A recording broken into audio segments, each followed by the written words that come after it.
The US impeachment inquiry will decide whether President Donald Trump should be impeached. Impeachment rules, crimes and misdemeanours for which a president may be removed are being discussed. For more on this, Jagruti Dave, our US correspondent, joins us now live from Washington, D.C. So Trump has been accused of perpetrating one of the most serious political crimes in the history of the US. Take us through that. Yes, the president has been accused of using his power for personal gain.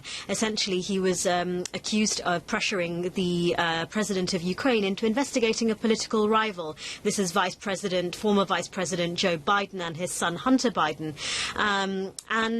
There's no evidence of any wrongdoing by Hunter Biden, but the president of the United States, Donald Trump, has been accused of pressuring the president of Ukraine, saying that he will withhold humanitarian aid and military aid and a meeting at the Oval Office in exchange for an investigation into the Bidens.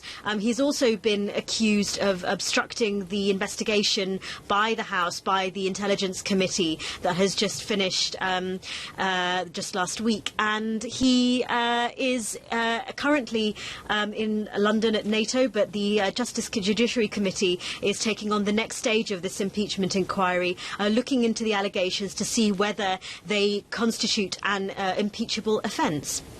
Now, there's only 11 months before the next general election. What does this mean for Donald Trump? Well, what this means is if the Judiciary Committee decide that the president's actions do constitute an impeachable offence, then the Democrats want to vote before the end of the year so that this case can be kicked forward into the Senate and the trial can commence next year.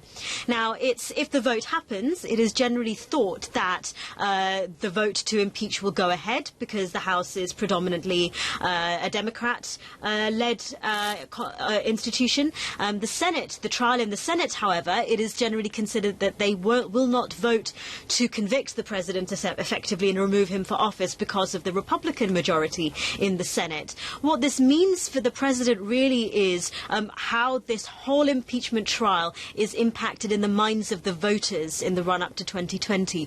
Do voters care enough? Have voters been following the proceedings enough to decide that these actions, the allegations against the president, are enough to make them not vote for him, those who had done in 2016. Polling shows that people are split at the moment, 2 months into the impeachment hearings, as to whether the president will be removed from office or not. So this really is a wait and see as to how the public are going to respond to this inquiry. Yeah, and the best suitable or favourite to take over? So if the president is impeached and he is convicted in the Senate trial, then the next in line really is the Vice President, Mike Pence.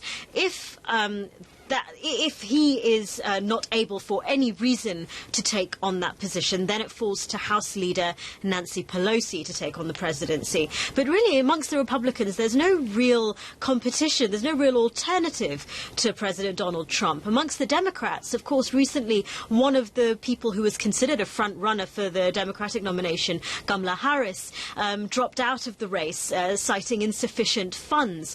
Joe Biden, of course, the figure behind this whole impeachment inquiry, one of the reasons why this whole thing is happening, is of course still considered to be one of the front runners amongst the Democrats' side, alongside candidates like Bernie Sanders and Elizabeth Warren. So this is the playing field as it stands at the moment.